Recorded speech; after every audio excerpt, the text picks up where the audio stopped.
Ba-ba-da-bow-bow, Banger Management Fantasy Hockey Podcast. Woo! Woo! Woo! Did a little bit of an imitation there. That was good. I felt the enthusiasm across the board. Yeah, I could feel it. We did well. Welcome in, one and all, the Banger Management, the Fantasy Hockey Podcast with Jake, Josh, and Kevin.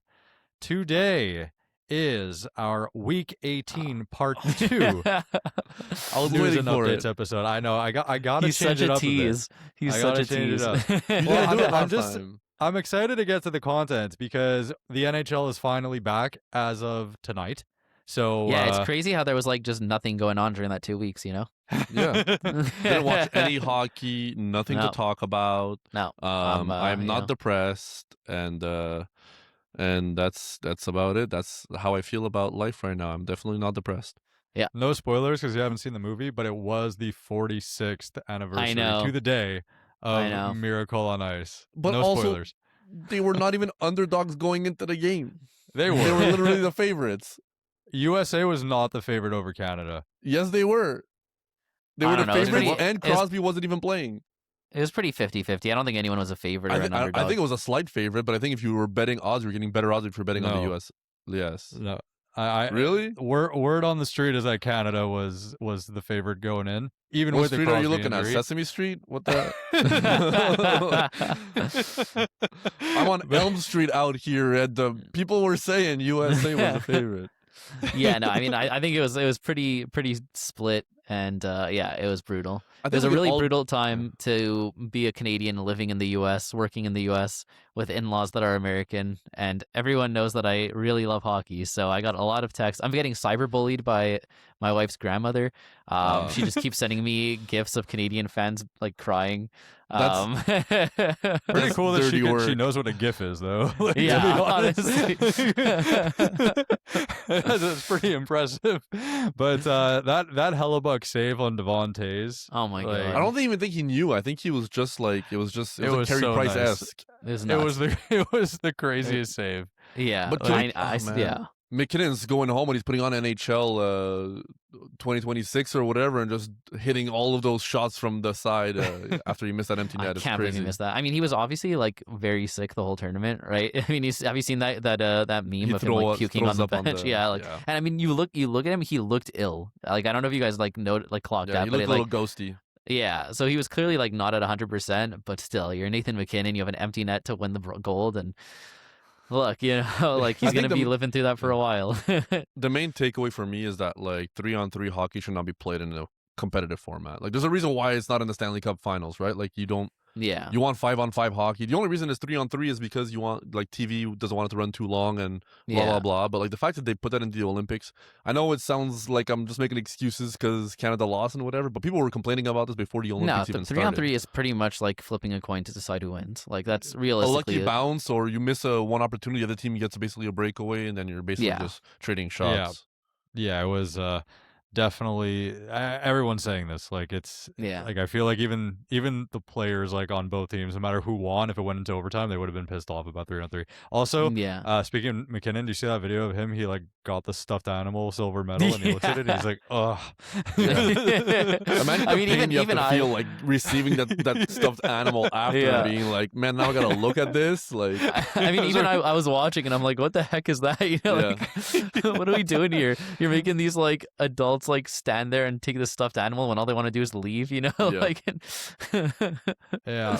Anyway, let's get into the content. So week 18, part 2, news and updates, part 2 because of the giant Olympic week. Before we dive in, follow us on Spotify, Apple Podcasts, wherever you get your podcasts. We are there.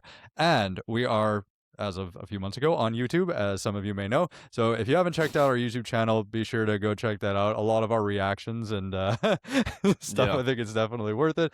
So if you enjoy it, there you go. If you're listening on Spotify and didn't see Josh's expression, go check it out on YouTube. You won't regret it.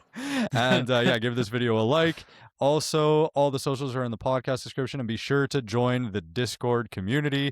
It was quite the emotional weekend watching the Olympics. So oh man, great interacting You know, with like, you guys always. I'm really curious what percentage of the Discord who are at least active in the Discord is Canadian versus American. Because I will say, I didn't There's feel a only lot of Canadian like, fans in there. I didn't feel a lot of Americans gloating at us, which was No. pretty nice, you know. Which Like I feel it, appreciated. yeah, I feel like it's like the one spot where I talk about hockey on my phone was the one place where I didn't get bullied after this, you know. Like Everybody was super nice. Yeah, I also yeah. want to say like the only person that I know that was like, you know, American cheering for the USA and speaking in the Discord was Kara, and she was nice about it. She didn't make any gloating comments or anything like that, so I appreciate it. I That's feel why like she was Kara's the more best. rooting for Finland than the US Yeah. over the course of the tournament, honestly. I mean, who doesn't want to root for Finland? That's Me true. when they don't have Sasha Barkov, but it is what it is. Yeah, it is what it is. It wasn't their choice, let's just Finland say. would have won it all if Barkov was playing. Putting that out there. He's daddy for a reason. That is true. All right, let's dive into the episode. Let's do it. All right, so this is a pretty interesting skew of injuries versus guys coming back healthy, because it's a lot more guys coming back healthy because over the course of that Olympic break, right? You know, you have a few players playing who get injured, but for the most part, just a bunch of guys who had time to get healthy. But let's start with the injuries. So Kevin Fiala, of the LA Kings, is out for the season, got injured at the Olympics. It was brutal. I don't know if you guys were watching. He had to Yeah. get stretchered off, and like pretty much like right away they were like, yeah, he's out for the season. But they did say there's a chance he could come back for playoffs, not fantasy hockey playoffs, but just in general. So, so at least hopefully it's nothing too bad that should carry over the course of the offseason or next season. But who's going to replace him on power play one? The big question. So really, it's kind of like Fiala out, Panarin in. So there's not really anyone who was on power play one or not on there who's going to be on there now. The one thing is they might have a bit of a shakeup. I know I've read a lot of stuff about Panarin being there. Essentially, he's calling the shots now. So he's the new coach. It's pretty much Panarin tells Hiller I'm who he happy wants about on power this. play one, and that's what they'll do. But so far what I'm seeing, or if we just swap Fiala with the Panarin, then it would be Panarin and Kempe obviously are the locks. Then I think Clark would be the next one. And then of the remaining two, so far I've been seeing Corey Perry and Andrei Kuzmenko as the two there. Obviously you've got possibilities like Kopitar and Byfield and Laferriere who can all also be there. So I think we'll see how it shakes out, but I think as it stands, that's where I kind of see it. Yeah, like this is going to be, I think, a revolving door of the non-Kempe and Panarin players on this team. Crazy enough, I think that Brandt Clark is the third most solidified, and considering this was a power play 1A and 1B all season, and, you know, obviously with Panarin going there, the intention was to move towards one consolidated power play. With the Fiala injury, this changes everything, and as much as I'm intrigued by what they are going to do. These three players, Kuzmenko, Clark, and Perry, with the opportunity, like I'm not really buying into it at all right now. So I wouldn't trade for them on the hype. Sorry, Josh. I know you're trying to make a trade before our deadline, and Brandt Clark is one of the pieces you'd want to move. I wouldn't want to trade for them. If they're available in your league, it's a deep enough league, pick them up. But yeah, that's kind of how I see it. I mean, I wouldn't want to ever buy high on hype. So I agree in that sense. Of those, I think Clark is definitely a step above like a Perry or Kuzmenko. Like I think that if he's on that power play one with Panarin, I think he can have a very, very strong rest of the season. He was already putting up solid numbers before the trade, especially like just shooting and blocking at a really nice pace. So even when he wasn't putting up points, and he's one of those guys, like young guy going into the end of the season, finally getting the deployment that he deserves. So I think there's a lot of chance there. But I agree, like you don't want to buy on that hype. So yeah, but if he's available for pickup, like I really want to pick up Clark. The other guys is like could be interesting, but since their spot is so not secured, I'm not like dying to pick them up or anything. The only thing I have to add is I think Corey Perry is like, I think he, even when they were fully healthy, he had, you know, a run on power play one, and he's really good at playing his role there. And we saw like he was one of the most clinical finishers in terms of power play production, like very kind of like Jason Zucker-esque a little bit. Not going to get you much 5v5 production, but he was really, really good there. So I think Corey Perry sticks, and Kuzmenko, I think they can easily swap him out. In my mind, they end up putting a center there. We talked about on the last waiver show, Alex Laferriere, he was a number one pickup. You're playing between Panarin and Kempe, and he's the 1C on this team right now. He's a banger stud. To me, I'm still prioritizing him as a pickup. And if he ends up getting this power play one spot, I feel like it's just, he could be a league winner, end of season league winner. So he's the guy that I'm prioritizing, and I'm not trying to try to guess who's going to get that fifth power play one spot. Yeah, I for fully sure. agree. If it gives like even Dylan without Holloway the power vibes. play. Yeah, even without the power play, like he is a must pick up, Mhm. and if he gets the power play, it just makes him that much better. Like I'd rather Lafreniere without the power play than Kuzmenko with the power play. Same. So I'm just gonna pick up Lafreniere either way and hope for the upside of him ending up there. Yeah. Absolutely. All right. Sidney Crosby got injured at the Olympics, missed the semi and final game. We won't say whether we think that affected the outcome. It did. But guarantee but look, there's still been no kind of concrete timeline on his return. It's all speculation. Look, we've talked about this a bit on our episodes the past past week or two. But the fact that he didn't play in those big games, it's got to be something relatively serious, right? Like Yeah. if it was anything day to day, something like that, he would have played through it. So he must have really not been able to play. I view him as week to week. If I had to guess, I'd say like 1 to 2 weeks type of thing. Yep. Because they are saying, they haven't ruled him out completely, right? So it's kind of on the edge of that. And then in the meantime, Anthony Mantha should get his spot on power play 1, which makes Mantha. We had said he was our 10th pick of our top 10 in our past episode, but we mentioned that if Crosby was out for any period of time and Mantha gets that spot, he becomes a lot more valuable. So Yeah. I'm also playing against him next week, so that's great timing. Yeah. But yeah, I really like Mantha as a pickup. And are you guys buying Crosby before you get a definite timeline? Do you think it's worth the risk? I'd be trying to buy, but only if the owner is selling at like a noticeable discount. Like we talked about it before, if I should give my Panarin for Crosby 1-for-1, and I was so like, this was before the gold medal game, so we didn't know if he was gonna play. They were like 70% chance he plays, whatever. To me, the risk was too high for me to feel comfortable with it. So I'd rather wait and see with more knowledge. As you guys listen to this on Wednesday morning, I think you guys will have an idea of the timeline on Crosby. As we're recording this, he's in transit back to Pittsburgh. So they said, we're going to get him here. We're going to evaluate him properly, and then we're going to see how things are. So I think Wednesday we'll have a good idea of what the situation looks like. And I think, like Josh said, I think the most likely scenario was like a week-to-week thing, and being like 1 to 2 weeks, the most likely outcome. And Raquel was playing center, so that's something to note. I posted about it in the Discord. If he's playing center, that's great for face-off win leagues because that's added element that he's going to get to his game. And Ben Kindell was still, third line C on the depth chart, which we thought he may be getting a bump if Crosby was out. So that's not happening. Mantha taking the spot. That's really good news for him. Yep. All right. Mikko Rantanen injured at the Olympics. Man, are we ever getting NHL players at the Olympics again? Like this is just, and this was like a surprise too. Like it felt like nothing happened, and then we're getting news after the Olympics ended that like Rantanen is hurt and it's more serious than we expected. And because he missed the bronze medal game, but they were like, oh, day to day. So then comes out that Elliot Friedman says it's not season ending. And to me, if I hear the words not season ending, in my mind, I think, wow, it was almost season ending. The fact that they have to like mention that makes me think that it's worse than I thought instead of being like, oh, great, it's not season ending. So I hear not season ending. I think maybe it's fantasy season ending.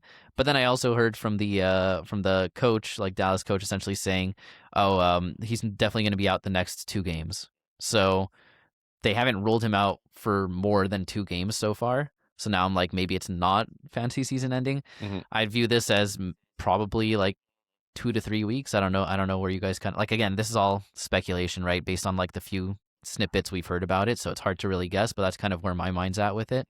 And in the meantime, Matt Duchene should be the one who takes power play 1, which is a massive pickup if you can grab him. They put him on IR, which is retroactive, so it doesn't really mean too much. Like he's gonna miss 2 games, then we're gonna see. To me, I posted in the Discord, so shout out if you're not already in the Discord, go take a look. But this really kind of like makes me hesitant to trade for Rantanen until we get a clearer picture, because it's seeming like I would not be surprised if Dallas is like, we're in the playoffs, let's shut this guy down, bring him back for the NHL playoffs, and that's that. Then you're giving away probably a valuable asset for Rantanen, and then he might not play in the regular season anymore. So I'm hesitant unless you can get like a significant discount that you're happy with.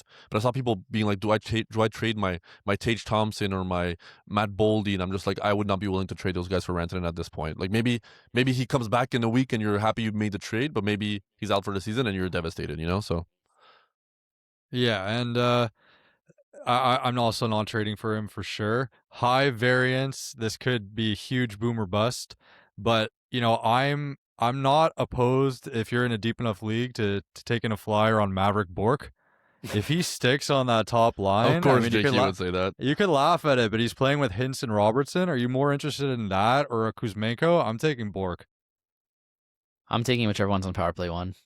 I'm taking Bork, who's had like a double-double for like the past 2 weeks before the Olympics, and now the opportunity on line 1 with Rantanen. So I feel like that's a name worth mentioning. He's not going to take the power play 1 spot, no doubt about it, but there is also a 5v5 implication here, as Rantanen is pretty much the most important player offensively on this team. No offense to all the Wyatt Johnson or Jason Robertson truthers out there. I know we got some Dallas fans, but honestly, like this could be a decent opportunity for him. And the only reason I feel confident in saying that before this episode drops to you guys is because I know you're not going to pick him up, so I'll probably have free reign there if I want to. So don't forget to put your $1, Jakey. So there's that. Listen, I may still put it for good measure, but all this to say, Duchesne, fantastic opportunity here, and I really like that as a pickup. He was great last year. Obviously, he is not replicating it, but yeah. I have a question. We talked about this right before the podcast, but I'm in a league with other fantasy hockey analysts, and I'm staring at Matt Duchesne as we speak. I have 4 drops in real potentially. life. in real life. I'm talking to him right now. But I can drop Monahan, Kopitar, Patrick Kane, or Troy Terry. Those are my 4 worst drops. My preference is to drop a winger because it helps me positional-wise. Who would you guys drop for Matt Duchesne? I mean, first of all, I would drop like any of them. I would drop any of them Really? for Duchesne right now. Yeah. Okay, who's your highest drop? Who do you say? You wanted to drop a winger? What wingers? I wanted to ideally drop a winger because it helps me positional-wise for my team. I have Troy Terry and Patrick Kane that are like the worst wingers on my team. I would drop Kane. You would? Because I checked, he's line 2, power play 1. Yeah, Troy Terry he is has the line 3, deployment. power play 2. Honestly, I prefer Terry even with the worst deployment. Really? Yeah. I know Kane has been abysmal. Is it a big difference between the 2 centers that I mentioned and Patrick Kane? Like, I mean, I'd rather Cooper drop gives me nothing besides the face-off wins. I'd rather drop the centers than Kane, but you said you wanted to drop a winger. Yeah. This league this has is tough. face-offs. It has face-off wins. First of all, if you're not in a face-off league and you somehow are in the exact same this wouldn't predicament be a as Kevin, question. drop Kopitar. Yeah, and I Monahan. think, yeah, for sure. And even with that, I still think you could probably just drop Kopitar. Yeah. His presence is good for the team, but like your team is not actually playing as the LA Kings. His presence doesn't do much for your team. If I drop Kopitar, I'm basically punting face-off wins for this week, so I have to just be comfortable with that. But I feel it's just one category, and I can make up for it next week. Okay, I'm going to do that. But anyways, Thank you. I think everyone should pick up Matt Duchesne if you can, because like getting power play 1 on Dallas for the rest of the season or for the next 2-3 weeks, even, like, that's huge. It's one of the best power plays in the league. I just dropped Kopitar. Nice.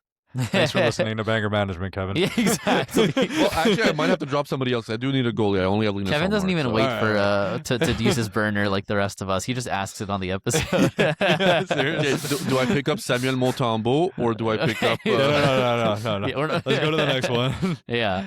All right. Josh Morrissey, also injured at the Olympics. Luckily, he's just day-to-day, the coach recently said, so he shouldn't be out for too long. Neil Pionk is taking a spot on power play 1 while he's gone. Pionk was injured for a while, but he's just coming back now after the break. He's been a guy who can do backcats, so if this is a longer-term thing, I'd really like him, but the fact that Morrissey's day-to-day makes it that there's no point picking him up unless you need like the 1 or 2 games where he'll be power play 1, but it shouldn't be too long. Yeah, not much to add there. Yeah. Me neither. And- People were really hyped about Pionk though. In the Discord, people were really asking like Pionk or Pierre-Luc Dubois, and I was just like, But I think My that answer we was- didn't know how long the injury was. Yeah. no, but for this was in Morrissey, the right? Discord today after the Morrissey injury news. Like Oh, they're okay. looking to pick Oh. up Pionk and PLD, and my answer was I think PLD has more value rest of season, but Pionk maybe if he suits your team more right now while Morrissey is out, then that's not the end of the world. But I do think Morrissey comes back within a week. So Yeah, that's it. Like they said, he's day-to-day. And I mean, I think Pionk just had a really hot stretch last season, Yeah. so people remember that. But that was a bit of a flash in the pan. All right, last Olympics injury, Victor Hedman is day to day. He got injured in warm-ups and then just sat on the bench for the entire game. Apparently he wanted to. He didn't want. He said he wanted really to sit wanted on to the sit on bench. the bench. Yeah, no, I mean he wanted to be there with the team. I guess I kind of get it. I don't know. I play hockey. I don't really want to be sitting in my hockey equipment if I'm not going to be playing. But that's just me. I'm It's sure the my Olympics, equipment's not you as want well the maintained as professional players.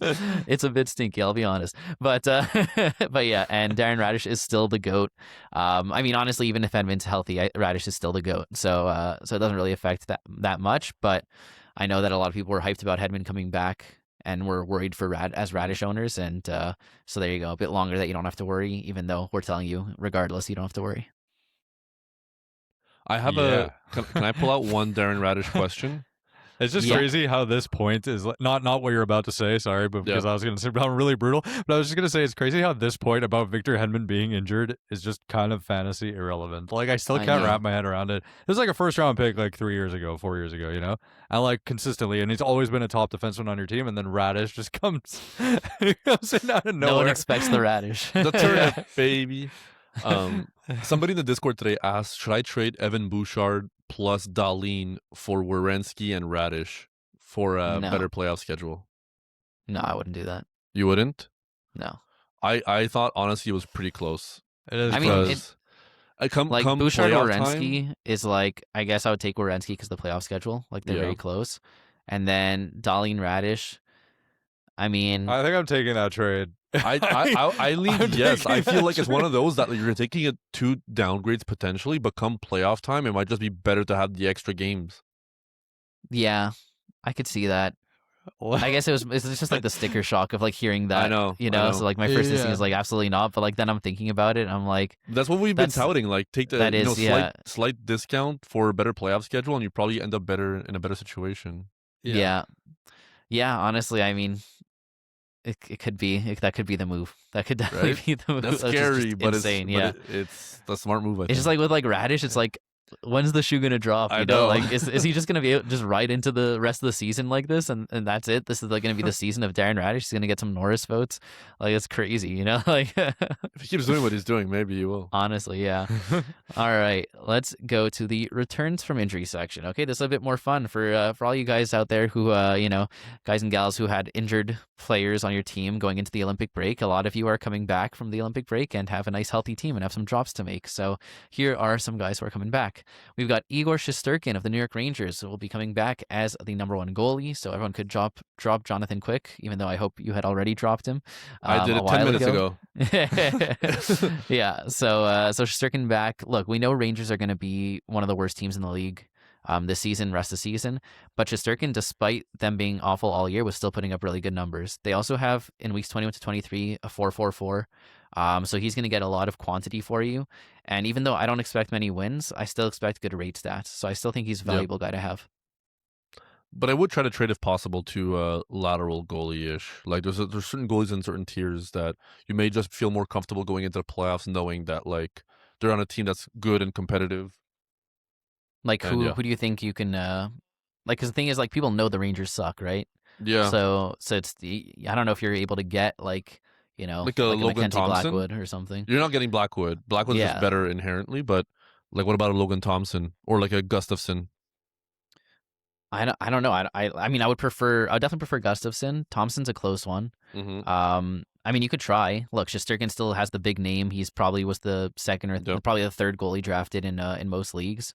So and maybe people. I mean, everyone has to know that the Rangers are going to be garbage rest of the season. They just traded away Panarin, so I don't think you're like pulling one over on anyone. But the fact is, Shesterkin's still a great goalie, so you can try. And I definitely don't dislike that. How about Vejmelka with like the bad finals week? What? I mean, it's not a back-to-back, so he's still getting 2 stars. What did I say that was tough to understand? Like trading Igor for Vejmelka? Yeah, exactly. But you're saying Vejmelka also has a bad playoff schedule. Yeah, that's it. But I think that Vejmelka could have a stronger finish to the season. I still take Igor there. I think it's too big of a drop in terms of quality for my comfortability. I'd want a person I'm more confident in. Because the thing is that the Rangers suck, but Igor has the amazing name value. Coming into the season, he's like regarded as one of the best goalies in the league, which skill-wise he is. But I feel like... Listen, if it's Igor for Vejmelka plus Batherson, then we're talking. There we go. I like it, yeah. I would do that.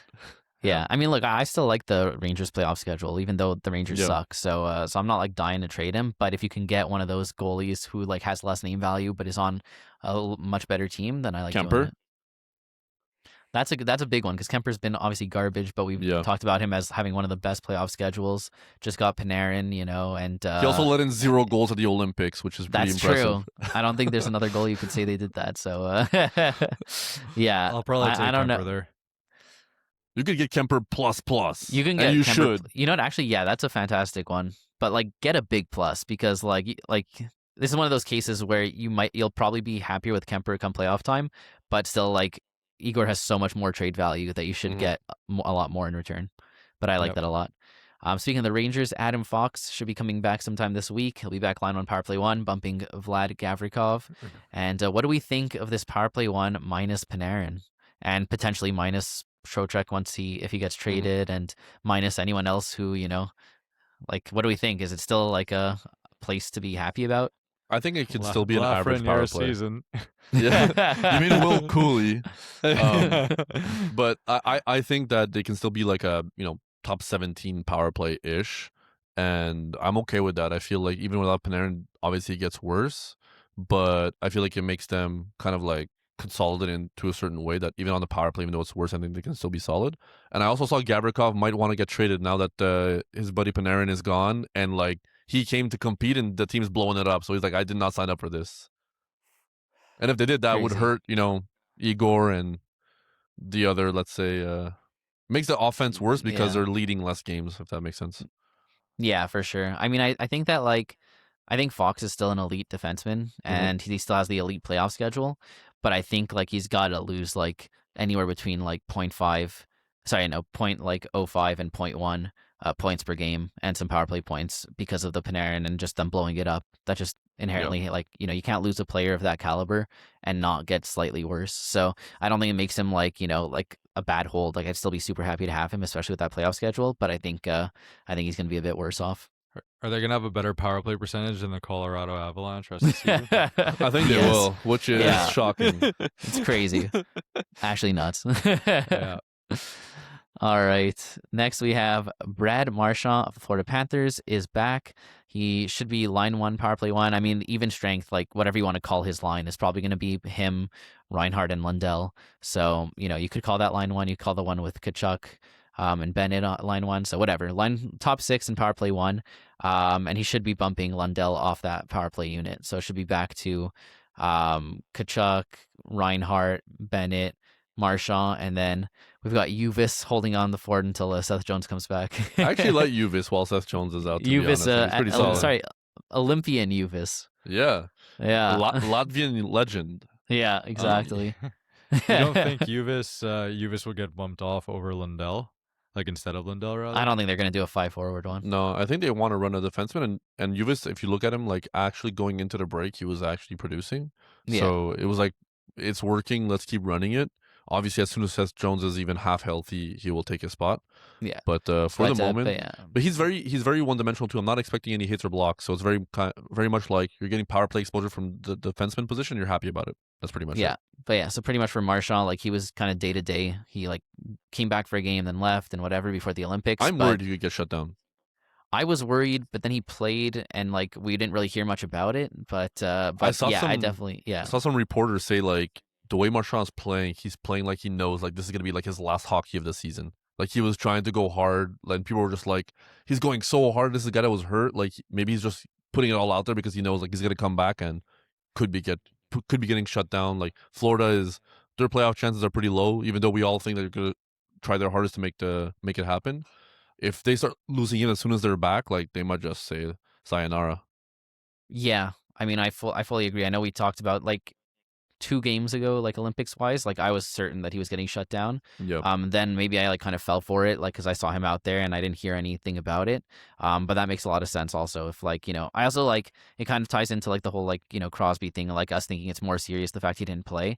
I think the fact that like I think any of these guys would have played through injury if they felt they were capable. So I could see Marshall having done that, knowing in his head he's like, yeah, I'm making the injury worse. I'm going to play through these games, then I'm just going to be shut down for the rest of the season. So I wouldn't trade for him.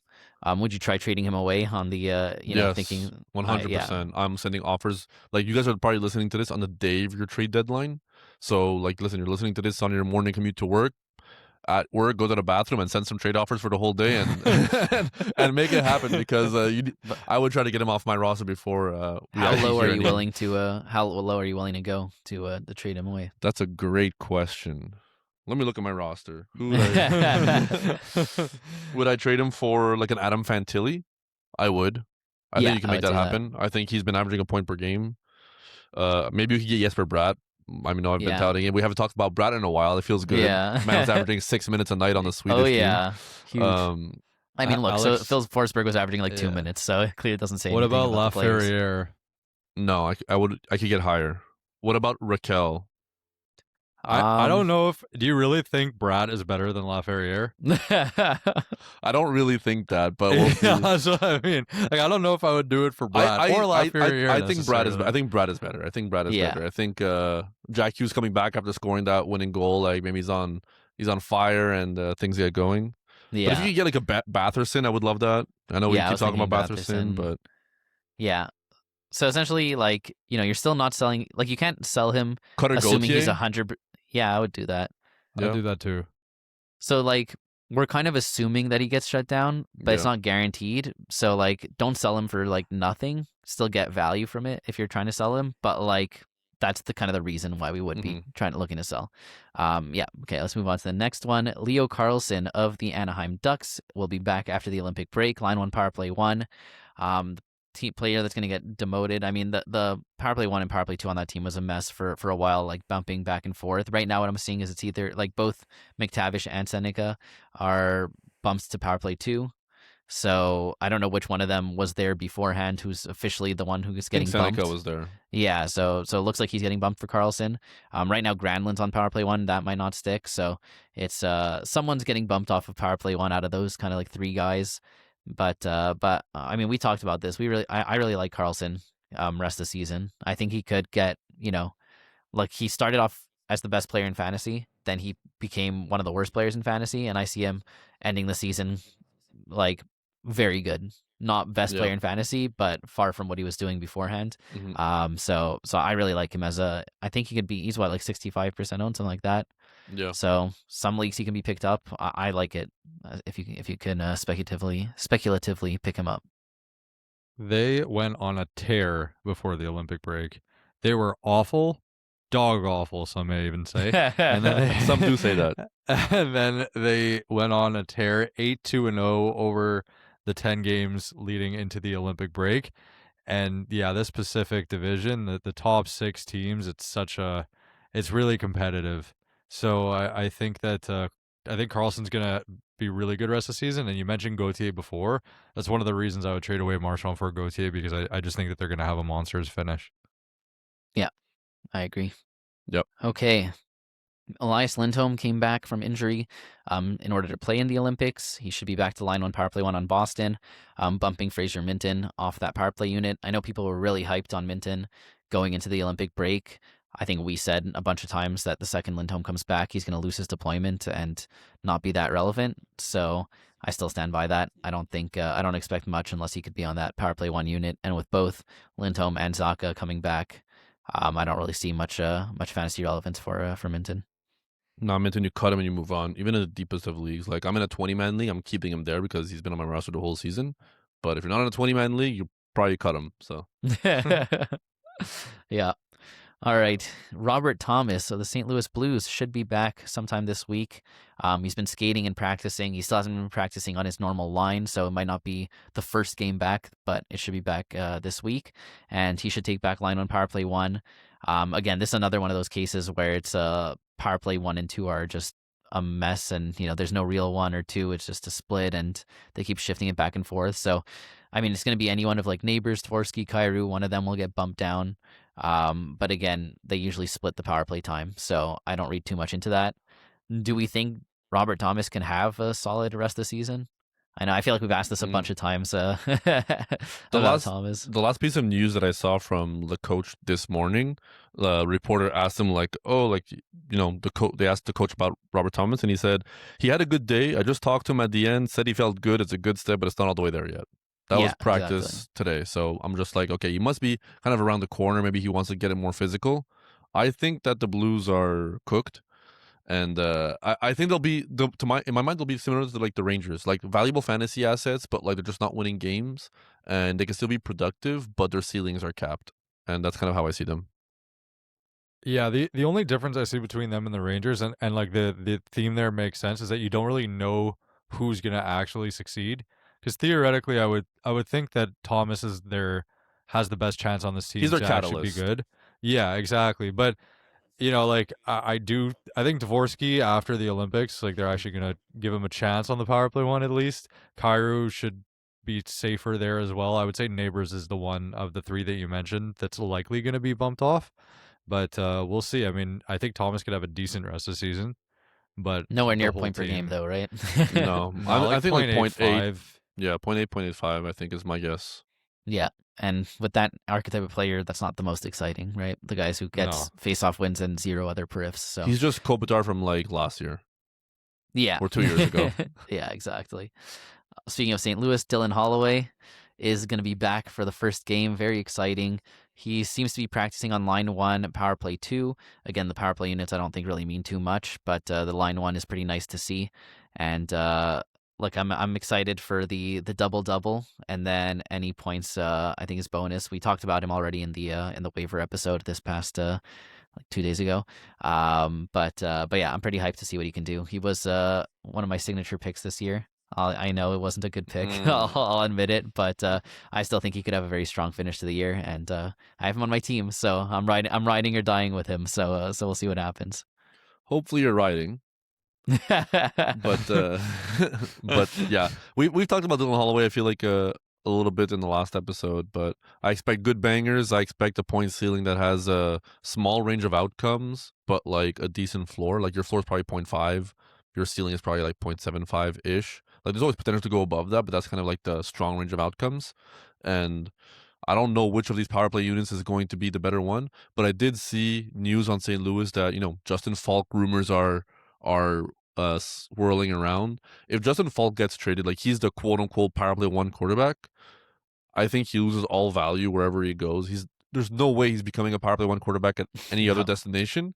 And then I'd say like monitor whoever gets power play 1 on the Blues after that. Cam like Fowler season, baby. It might be Cam Fowler again. It might be Parayko. Like I don't know what they're gonna do, but I never wrong just early. Yeah, exactly. It only took like 20 weeks into the season, but I got it.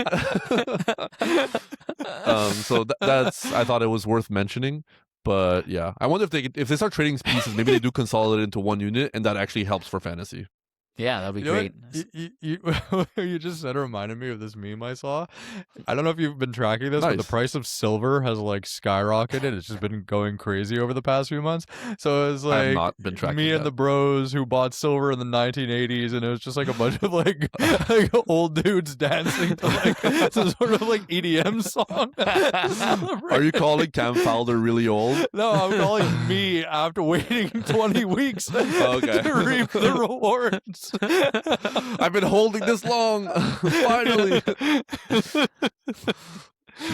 Oh my god. Jake has not been holding Cam Fowler the whole season, just FYI. No, yeah, but I dropped him. I dropped him after a few weeks, but he did pick up Dvorsky for 1 fab. So listen, we have to leave our biases out there so everybody knows.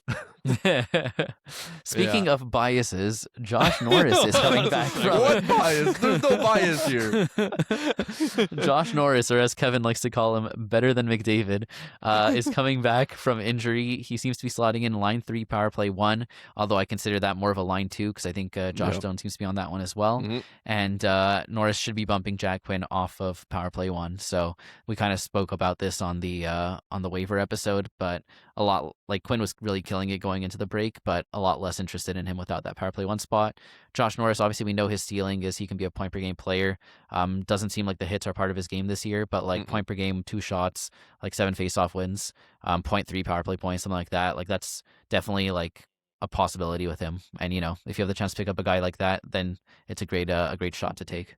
Yeah, I'm surprised. Like this, as of this morning, we're recording this in the evening, but this morning they were doing the practice lines, and Josh Doan lost his line 1 and got line 3 with Josh Norris. So it kind of feels like they're trying to run 3 depth lines, like Tage and Tuck, McLeod and Zucker, and then Norris and Doan.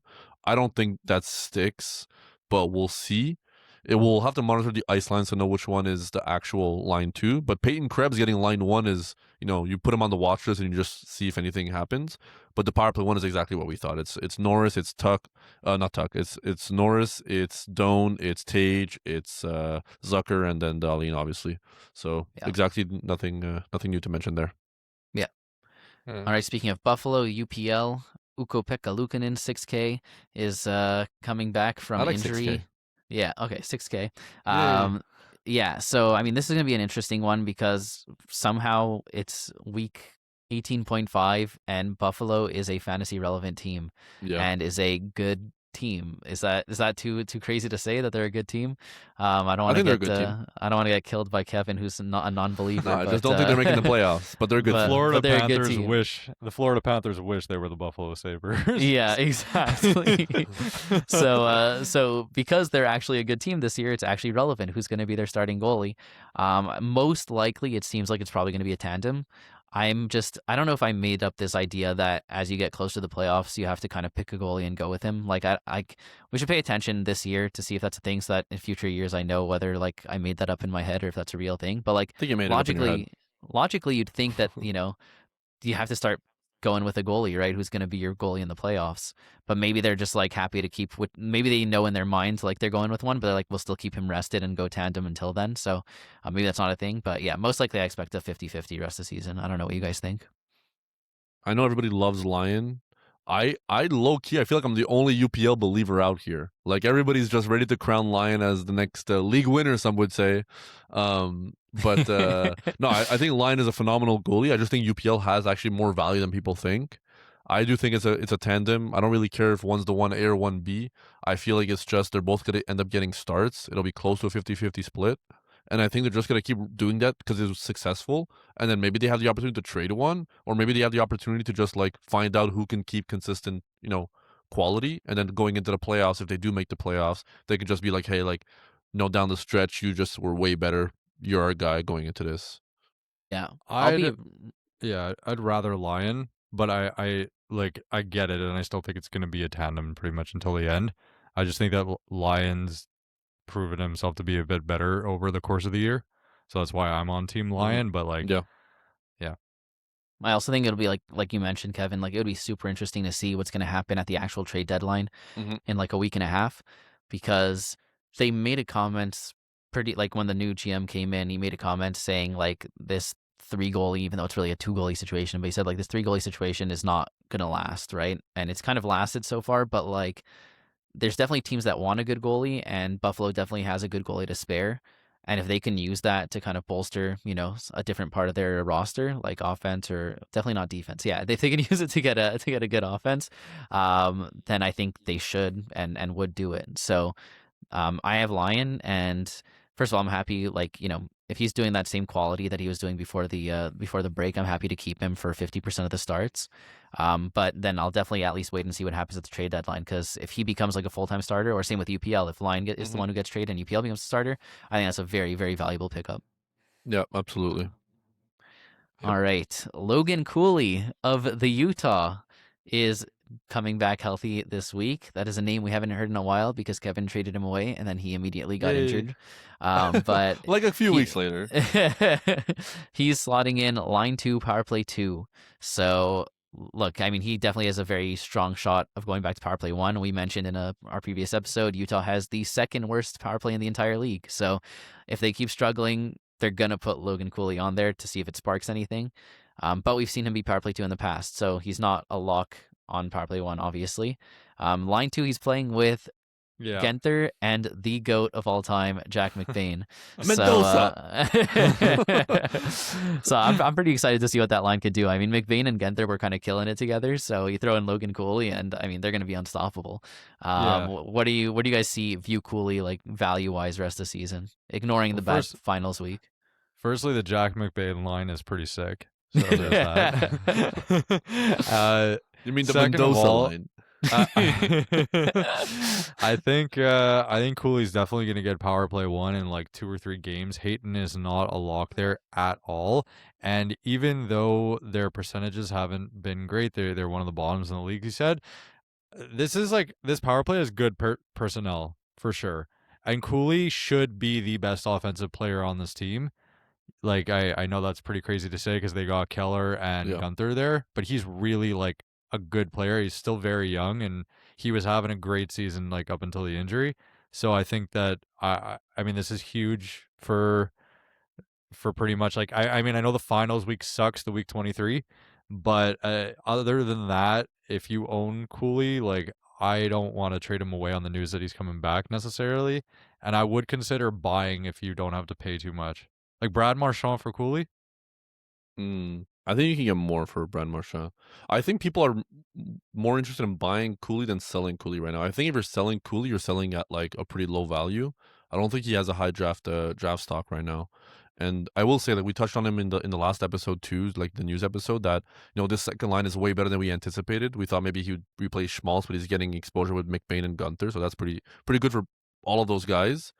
And do we believe Barrett Hayton is going to keep PP1 over a lot of these other guys? Like they kind of like him there. He's their line 3C, and they scratch him sometimes, but then they put him on power play 1. It's honestly very confusing.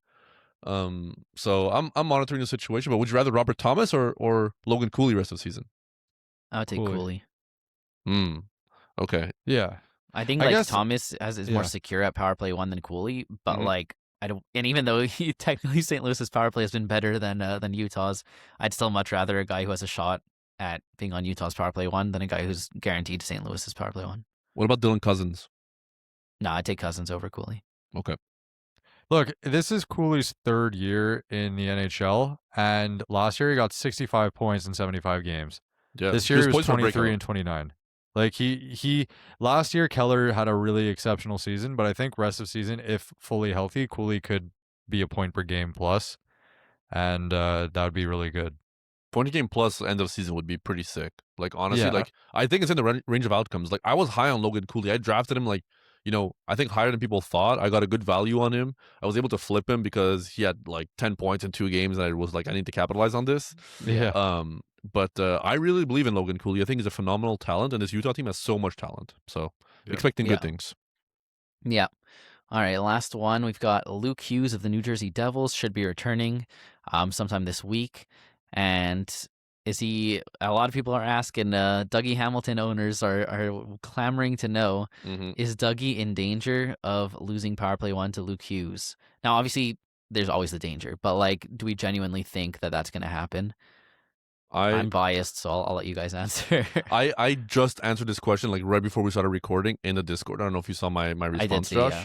But my take was, Luke Hughes is eligible to return February 28th. So that's like 2 or 3 games away. And we don't even know for sure if he's going to come back on that day. But he's skating at the practice facility, so we're monitoring the situation. Now, to me, like, they were just so hot going into the Olympic break in terms of, like, being able to score because that was a problem for a long time. And Dougie was on a 6 streak. So to me, it's just like, why would you play with things when it's working and it hasn't been working for so long? So to me, it's Dougie's job to lose. And maybe they run both of them on the power play 1. Like, that's honestly an option for them. But to me, I think it's just, I'm riding with Dougie. And if Luke Hughes is on your waiver wire, like, I'm happy missing out on the Luke Hughes if I have Dougie. And if somebody else picks him up, then it is what it is. But I'm rolling with Dougie. Yeah. I mean, I feel like the only way that Hughes gets power play 1 is if they manage to get Dougie to agree to be traded somewhere. Yes. Because he's just, there's no reason to have him on your team if he's not power play 1, and they've been taught that lesson this year, right? Like, he puts up 0 points in like 30 games, and then Hughes gets injured. They put him on power play 1, and then he puts up like points in like 11 games straight. Send him to San Jose. Do it. Come on. Please. Dougie, waive your no move clause. Oh my God, that'd be amazing. But yeah, so I don't think I'm not interested in picking up Hughes as long as Hamilton is still on the New Jersey Devils. Yeah, agreed. All right, Kevin, what do you have for us on your Would You Rathers? It's been a while. I feel like I I'm a little know. rusty, but I tried to pick guys that are similar in value that could be relevant come your trade deadlines on guys you're trying to move away on playoff schedules or acquire via playoff schedules. So hopefully we got some relevant names going and a variety of levels of talent. So let's start off hot. This is a playoff schedule question, I think. But we're always assuming, as always, banger leagues, no face-off wins. Now, if a face-off wins come into the picture after, as if I'm in this, whatever, but that's the assumption I'm going into. And as also, always, weeks 21 to 23 playoffs usually. yeah, always kind of like planning for that in my mind. But if there's any differences, you guys can make your call. And we're going 5 positions: left wing, right wing, defenseman, center, goalie, all the good stuff, one of each. Let's get into it. Would you guys rather Alex DeBrincat or Filip Forsberg rest of season? Wow. This Nashville team, not the best playoff schedule. We're hearing talks already that they might be trading their pieces. Filip Forsberg averaged 7 minutes a night on the Swedish team. I don't know what happened there. I mean, I think the Swedish coach is just a moron, honestly. Yeah. Like, I think he's the Jim Hiller of Olympic coaches. But They almost beat the U.S. They did. Maybe if they had played their guys, Yeah, like listen, properly. You never know. This is so actually, I'm gonna No, you go, go. JT. I'm gonna go to DeBrincat here. I have Forsberg, so it's kind of painful to say. Really, though, the only thing that Forsberg has on DeBrincat is the hits. It's also a worse playoff schedule, but DeBrincat's got better shots, points, basically dead even at power play points, but 0.01 better, so okay. And Forsberg's got a little bit better PIMs. Other than that, yeah, this is, to me, it's clearly DeBrincat, and there's enough of a sample size this season. I also think Detroit is much better than Nashville rest of the season, better playoff schedule, and DeBrincat's like a lock to be one of the top offensive players on that team. So this is strictly numbers as opposed to vibes, and yeah, I think at this point you just got to give it to DeBrincat. Yeah, I think I got to agree on the DeBrincat here, which is kind of crazy because if I was going vibes, it would obviously be Forsberg. But And but you Forsberg got to like look a at the second round numbers. pick in a lot of I leagues know. this year. Yeah. But you got to go. Just like, yeah, I know. Yep. I can tell you definitely one person know. who will not be drafting Forsberg next year. You can That is maybe Jake. do this trade. But yeah, no, I gotta go to DeBrincat. Like Jakey said, pretty much all the numbers other than hits favor DeBrincat. And then it's like you mentioned, Kevin, that like Nashville probably is going to be trading away some number of players. I don't know how many, but they're going to be trading away some of their top assets for sure if they can find buyers. Meanwhile, Detroit, I think, has been in on every big name so far. So like they're clearly looking to acquire someone, someone good to help them with their playoff push. So, and DeBrincat's not, his like deployment's not at risk with anyone they acquire. He'll only get better. So he's already been better, and his team is boat going up versus Nashville boat going down. So I think I got to go to DeBrincat. Are you worried at all Right. with DeBrincat being like a line 2 guy or no? No, I mean, like the even strength, like really what makes these guys so valuable is that Detroit has one of the best power plays in the league, and he's a lock on power play 1. And honestly, that line 2, like that's what I mean. I think they can acquire a line 2 center, and if you're playing DeBrincat, Kane, and an actual good center at on your line 2, that's pretty much like as good as a line 1 on a lot of teams. All right. I'm Technically, also Forsberg's DeBrincat. line 2 also. Yeah. I was just gonna say. Just wild. And, yeah.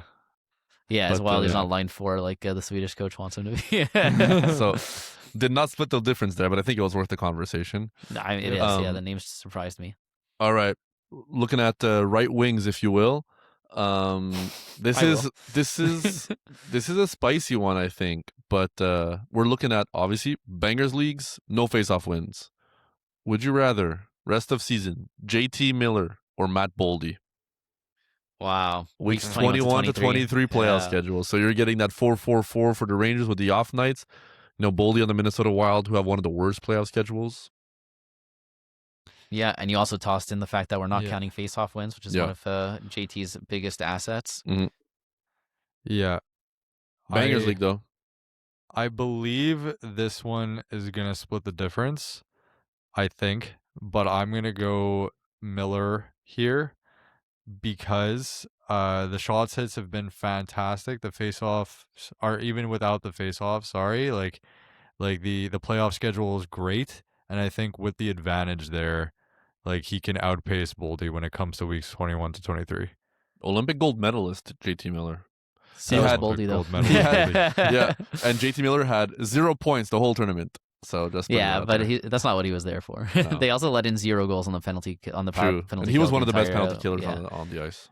I mean, I'm trying to like think of like the math, right? Of like a Mhm. 3-game week of Boldy versus a 4-game week of Miller. Because obviously, if it was the same playoff schedule, I'm going Boldy every day of the week. I For think sure. we would all agree on that. So it's thinking about that. So like, let's do the math. Let's say like Miller, we think points wise, I don't know. He's gonna be, let's say, like 0.9. I think that's a fair, like, you're being like, conservative, like, but I feel like that's a safe assumption. And then Boldy, let's give him like 1.1.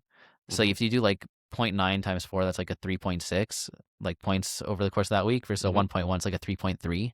So Miller's getting more, even if you're giving Boldy an extra 0.2. Mhm. And then like power play, there I'd probably say Boldy gets more even with the one fewer game. Just I think the power play difference, especially with Panarin gone, is going to be pretty huge. So let's say like Miller gets 1 more point in each of those weeks. Boldy gets 1 more power play point. Shots are going to go to Boldy. I mean, you're looking at like 1 extra, like let's say like 3 shots versus 2, just to make round numbers. So that's 9 versus 8. So Boldy gets 1 more shot, and then but Miller gets like 2 more hits than Boldy. So that's kind of where my mind's at. Which one do I rather have?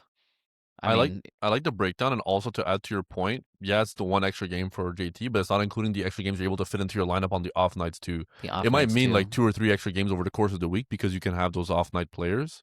Yeah. And also, I feel like there's an advantage to the guy with more games because you never know what one game can happen. Like, so you're giving yourself an extra chance at getting points. Yeah. So all that tied together, like, I want to say Boldy because I think he's such a better player, but I feel like with the playoff schedule, you got to go Miller. Wow. I really thought the difference was gonna be honestly, split I talked myself into it. Like once I was doing the math, I was gonna say Boldy 100%, but I started doing it out loud, and I'm like, I have to say Miller, even though I don't want to. Yeah, I think it's really close. And honestly, like Boldy could have like 2 games where he gets 3 points each, and then you're sad you made this trade. But I feel like the odds are such in the favor of JT in terms of like the additions you'd be doing for your team, especially in the Bangers Cats League. I'm JT, so listen, no splitting the difference here, but I think. Some good conversations were had. Yeah, for sure. I mean, look, I really wanted to say Boldy. I really wanted to say Boldy. All right. I don't think this is going to split the difference either. But listen, maybe I'm lucky. Would you guys rather rest of season Dougie Hamilton or Roman Josi? I mean, I could go first again. I can go. Yeah, you go. I'm going Josi. Yeah, me too. Yeah. Okay. Yeah. I shot too high here. This one is like because of Luke Hughes returning, I feel like it makes it a clear Josi. Without it is worth a conversation. Despite, I mean, you can't look at the season averages because Dougie was dog awful. I don't even think dog awful even like does justice to how bad he was. Yeah, that's too mean. He's hot dog water. Dogs. Yeah, exactly. Yeah. So honestly, I think Dougie could I'm not overly scared about the Luke Hughes element of it, but there still is that chance. So that makes it like that's the cherry on top. But even without it, I think Josi's just like he's just been. But are you not worried better about Nashville selling players, so less offense to be generated, and then Josi we see like I feel like he's candidate number 1 to be just like held out if the team's not winning and has nothing to play for. Yeah, I mean they're not going to hold him out unless he gets injured. But like yes, if he could gets, always like, justify injury. Like I feel like he's always injured. You know. Yeah. I don't know. I'm just like, even if they sell players, like they're just gonna have some other guys pop in. Like, I know they were like really hot for a while this season, and like it's guys like Stamkos, O'Reilly who are really overperforming, and if they get traded, like I see why logically they should get worse and Josi should get worse. But I already kind of viewed them as overperforming, so I feel like anyone who replaces them will just perform kind of how I expect. And Yosi's already been overperforming so hard, so even if he like drops a bunch, he'll still be doing better than Dougie. Yeah. Okay. Listen, I can't always be perfect. Who are you picking there? Are you going honestly, my heart wants to go Dougie. I don't know why I'm so into Dougie, but I just think who has him and is willing to trade him. It's because I keep thinking about New Jersey bouncing back after the Olympic break and being like, "There's no way Brad can be this bad. There's no way this team like doesn't have any sauce in them."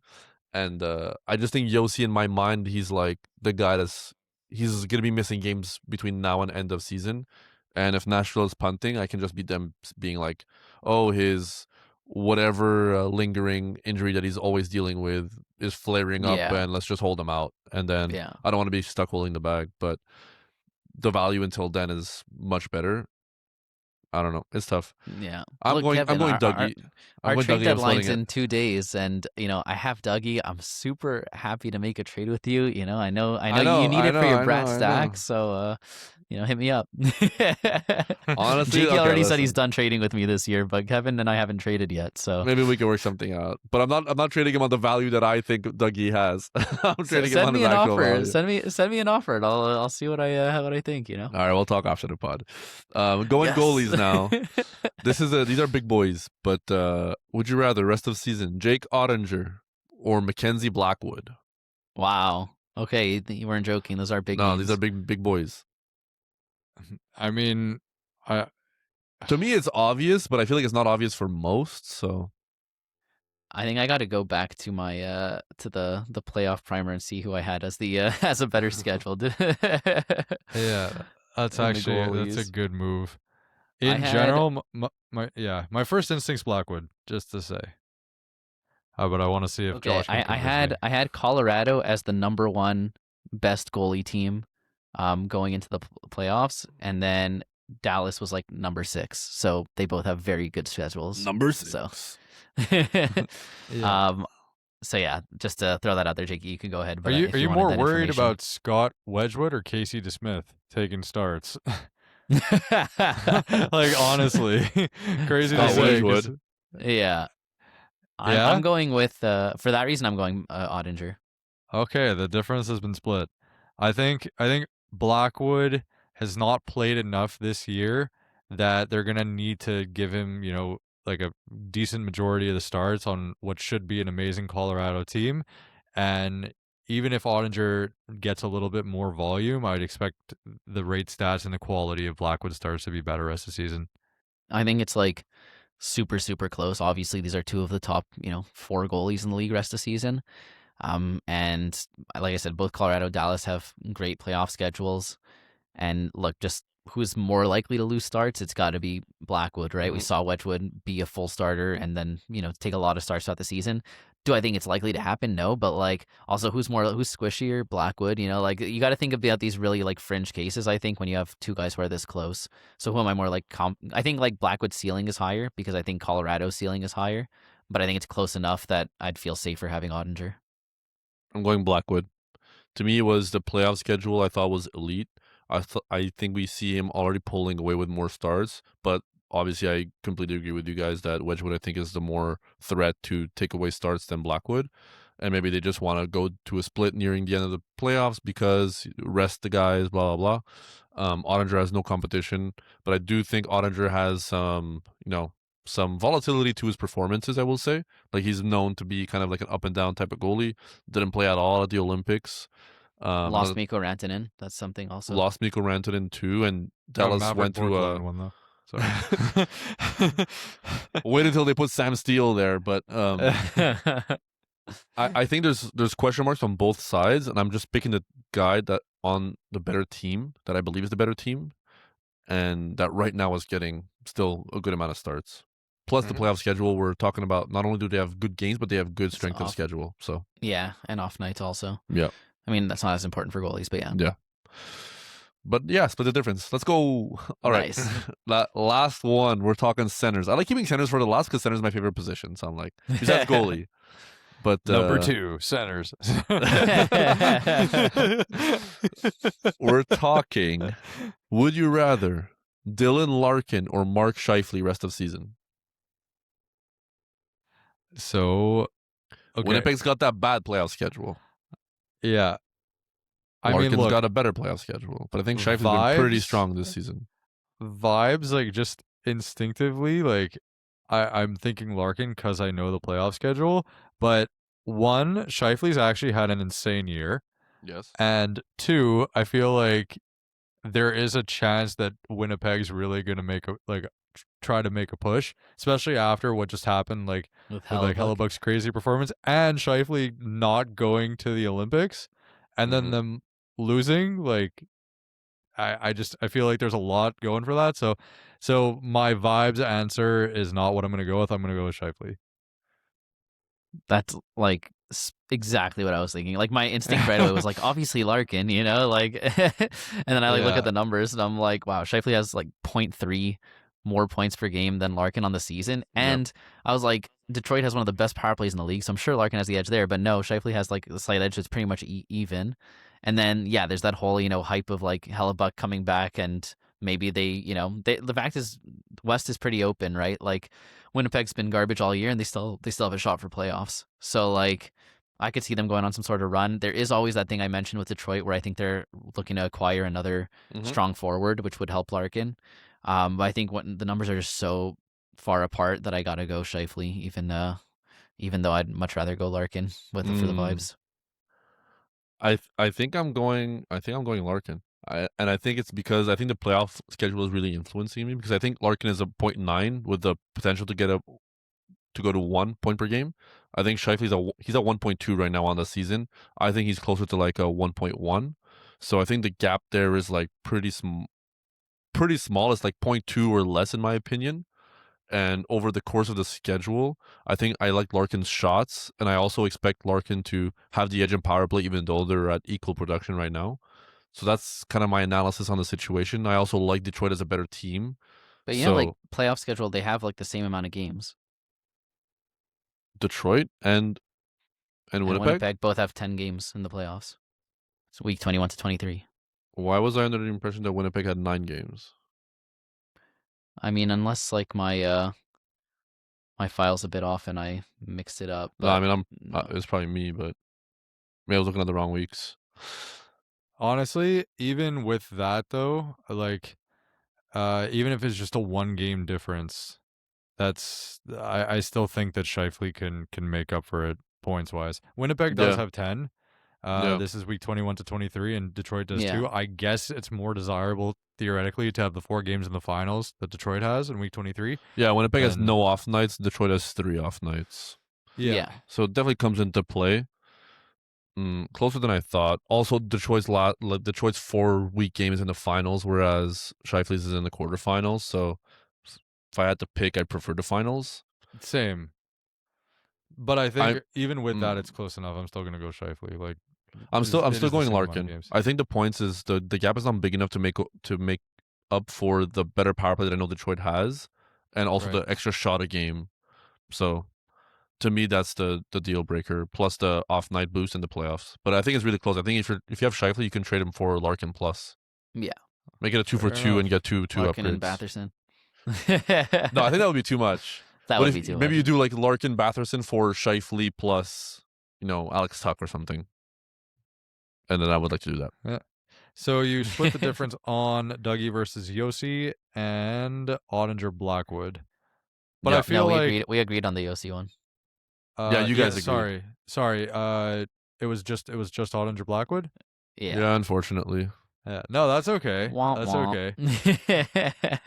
That's honestly all of them were really close, except the Josi one. I felt like very confident in that, and the other ones it's like the Dougie Josi one I knew was the most lopsided, but I had to throw it in there. Honestly, I feel like despite not like splitting versus me and Jakey, I feel like you split a lot of like myself, like what I wanted to say and what I had to say, like a lot of like the internal difference. That's it. You split the internal difference on a lot of them. It was definitely tough. I think my favorite was JT Boldy, because I feel like that's genuinely a trade that you could probably do, and it's like you're probably setting yourself up for better success, but it feels scary to do, and those are the ones that end up probably paying off. Yeah, absolutely. So I do think JT has like the little bit of let's shut him down type of vibe to him, so I'm taking that into account, but still. Mm-hmm. That's a sad note to end the episode on. I know. Well, anyway, hopefully... Yeah, I was gonna say let's cheer ourselves up by talking about how Josh didn't know that Stay Gold Pony Boy was not from Step Brothers. That's it. It's first of all, okay. Jakey didn't know what it was from at all. So did you guys not read The Outsiders in like high school? I've literally So Eva and I are having lunch or whatever on Saturday. And I don't know, we're just talking, whatever. And I just say, Stay Golden Pony Boy.